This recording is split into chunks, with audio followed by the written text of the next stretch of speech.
এক ক্লিকে সারা দুনিয়া ঘুরে আসা। ব্যাপারটা কিভাবে হয়? আসলে এর পেছনে যে আর্কিটেকচারটা কাজ করে সেটাকেই আজ আমরা সহজ করে বুঝব। আর আমাদের হাতে আছে নেটওয়ার্কিং জগতের একটা বিখ্যাত ব্লুপ্রিন্ট। দেখতে তো এটা ম্যাজিকের মতোই লাগে, তাই না? কিন্তু আসলে এটা ম্যাজিক না, এটা হলো আর্কিটেকচার। মানে একটা আস্ত গোপন জগৎ, যেটা কিছু নিয়মকানুন, কিছু হার্ডওয়্যার আর একটা নির্দিষ্ট ভাষা দিয়ে তৈরি। আর ঠিক এটাই আমাদের এই কানেক্টেড দুনিয়াকে সত্যি করে তুলেছে। আচ্ছা, একটা শহরের কথা ভাবুন তো, যেখানে কোনো ট্রাফিক লাইট নেই, কোনো রাস্তার চিহ্ন নেই, কি ভয়ঙ্কর অবস্থা হবে। নেটওয়ার্ক ইঞ্জিনিয়ারিং ছাড়া ইন্টারনেটও ঠিক ওরকমই একটা জায়গা। আসল চ্যালেঞ্জটা হলো এই ডিজিটাল দুনিয়ার খাওয়াস বা বিশৃঙ্খলার মধ্যে একটা অর্ডার নিয়ে আসা। তো এই যে ডিজিটাল ট্রাফিক জ্যাম, এটা সামলানোর জন্য ইঞ্জিনিয়াররা একটা ব্লুপ্রিন্ট ফলো করেন। আর আমরা আজকে ঠিক ওরকমই একটা ব্লুপ্রিন্ট নিয়ে কথা বলবো, সিসকোর বিখ্যাত সিসিএনএ গাইড। এটাই বলে দেয় কিভাবে একটা স্টেবল, সিকিউর আর ফাস্ট নেটওয়ার্ক তৈরি করতে হয়।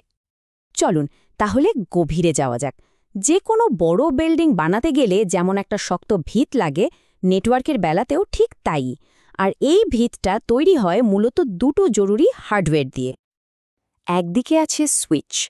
এদেরকে ভাবতে পারেন একটা অফিসের ভেতরের ট্রাফিক ম্যানেজারের মতো, যে খেয়াল রাখে যাতে নিজেদের মধ্যে ডেটা আদান প্রদান করতে গিয়ে কোনো ধাক্কাধাক্কি না লাগে। আর অন্যদিকে আছে রাউটার।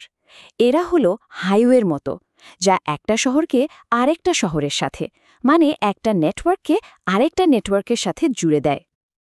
কিন্তু এখানে একটা মজার ব্যাপার আছে। এই হার্ডওয়্যারগুলো নিজেদের মধ্যে কথা বলে কিভাবে? মানে শুধু তো তার দিয়ে জুড়ে দিলেই হলো না, তাই না? ওদের তো একটা কমন ভাষাও লাগবে। ব্যাপারটা অনেকটা একটা বড় কোম্পানির মতো। ধরুন সেলস ডিপার্টমেন্ট আর মার্কেটিং ডিপার্টমেন্ট একসাথে কাজ করবে, তাদের তো কিছু নিয়মকানুন বা এসওপি মানতে হয়, তাই না? নেটওয়ার্কিংয়ের দুনিয়ায় এই নিয়মকানুনগুলোকেই বলা হয় প্রোটোকল। এর একটা ক্লাসিক উদাহরণ হল টিসিপি থ্রি-ওয়ে হ্যান্ডশেক। এটা ঠিক যেন একটা ফোন কলের শুরু। এক ডিভাইস জিজ্ঞেস করে, কানেক্ট করতে পারি? অন্য ডিভাইস উত্তর দেয়, হ্যাঁ পারো, আমিও রেডি। তারপর প্রথম ডিভাইসটা বলে, ওকে, কানেকশন কনফার্মড, চলো এবার ডেটা পাঠানো যাক। ব্যাস, এই সহজ কিন্তু নির্ভরযোগ্য প্রসেসটা নিশ্চিত করে যে ডেটা পাঠানোর আগেই দুই পক্ষই পুরোপুরি প্রস্তুত। তাহলে হার্ডওয়্যার হলো ভিত্তি, প্রোটোকল হলো নিয়ম কানুন। কিন্তু একজন আর্কিটেক্ট এই সবগুলোকে নির্দেশ দেবেন কিভাবে? এর জন্য তারা একটা দারুণ শক্তিশালী টেক্সট বেসড টুল ব্যবহার করেন। এই গাইডের লেখক টড ল্যামেল মজা করে একটা কথা বলেন। তিনি বলেন, আমি সিএলআইকে মাঝে মাঝে ক্যাশ লাইন ইন্টারফেস বলি, কারণ কেউ যদি এটাতে বস হয়ে যায় তাহলে তার পকেটে ক্যাশও আসতে বাধ্য।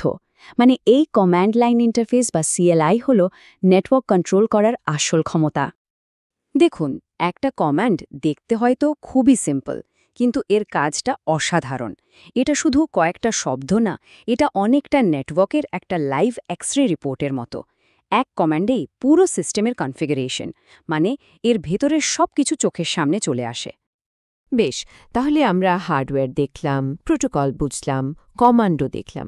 এসব ছোট ছোট অংশ মিলে আসলে কি তৈরি হচ্ছে? আর কেনই বা এই ব্লুপ্রিন্টটা বোঝা এত জরুরি? কারণ একটা ভালো ডিজাইনের নেটওয়ার্ক মানে কিন্তু শুধু কানেক্টিভিটি নয়, এটা আসলে একটা স্মার্ট সিস্টেম তৈরি করে, যেটা কিনা নেটওয়ার্কের অদরকারি ট্রাফিক কমিয়ে দেয়, পারফরমেন্স বাড়ায়, আর জরুরি ডেটা যেমন ধরুন ভিডিও কল বা অনলাইন গেমিং, এগুলোকে ভিআইপি লেনে জায়গা করে দেয়। আর অবশ্যই পুরো সিস্টেমকে রাখে সুরক্ষিত। সুতরাং ব্যাপারটা দাঁড়াচ্ছে এই রকম, একটা ছোট্ট কমান্ড থেকে শুরু করে একটা গ্লোবাল সিস্টেম পর্যন্ত এই নেটওয়ার্ক আর্কিটেকচারই হলো আমাদের আজকের এই ডিজিটাল জীবনের অদৃশ্য ভিত্তি। এই যে অদৃশ্য আর্কিটেকচার, এটা কিন্তু আমাদের আধুনিক দুনিয়াটাকে চালাচ্ছে।